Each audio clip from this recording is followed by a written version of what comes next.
Good morning.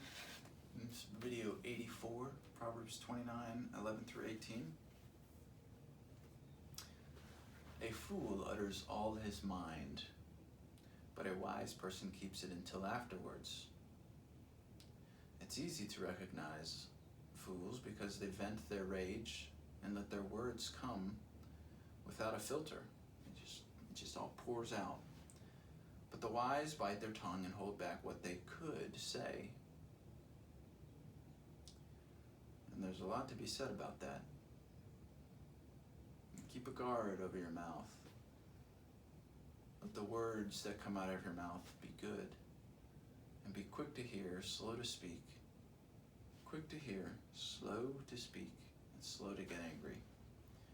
Verse 12, if a ruler, official, governor, king, etc., listen to lies, believe them and allow them to be a part of them, or false statements and receives them as truth intentionally, then all servants of his will be considered wicked also. Verse 13, the poor and the deceitful, the oppressor, everyone who meets has at least one thing in common. The Lord is their maker. The Lord gives light to both of their eyes. The poor and the deceitful and the oppressor and all the good ones, everyone is part of God's creation. The Lord is their maker.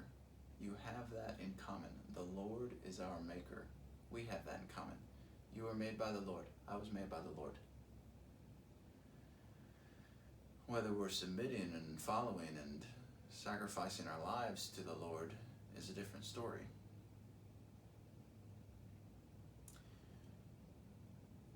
Verse 14, kings, rulers, leaders, governors, officials, etc.,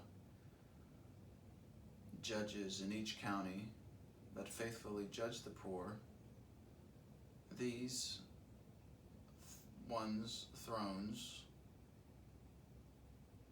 or their places of power, shall continue to stand, and they'll continue to get reelected because they're caring for the poor.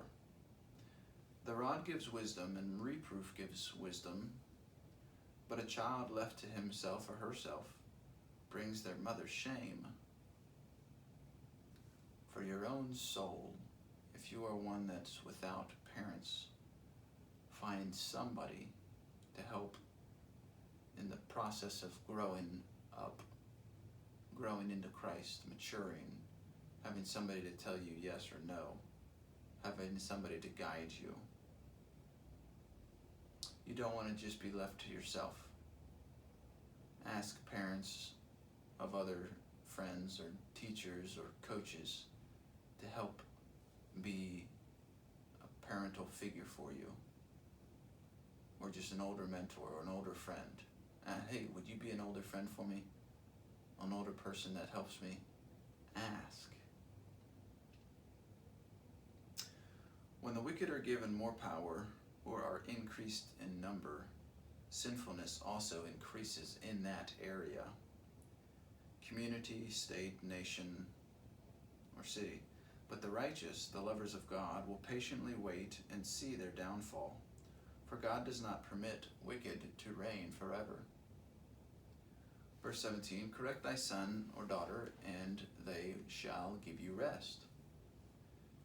Keep correcting your son and daughters, and one day you'll see that they have changed, and you'll have more rest. Again, this is how you will give delight to your heart, and to your soul, and to your life. Is that you as a child are pleasing to your parents, or you as a parent are helping correct and give instructions to your children. And furthermore, as you give instructions and clarity and wisdom and insight and understanding and correction to your children, know that you also can give them a vision Because verse 18 lets us know that where there is no vision, the people perish. Where there is no God-given direction, the people quickly wander away. It's kind of like those who don't have anybody to watch over them. They'll just wander around. But if you give vision and purpose and things for people to do, this is good. Those that keep the law, happy are they. Those who keep the law, rather those who are following the revelation words of the Lord, these will keep you happy. Amen? We're doing good. There's a book called 101 Questions to Ask Before You Get Engaged. And it's one thing to fall in love with somebody and just be infatuated with them.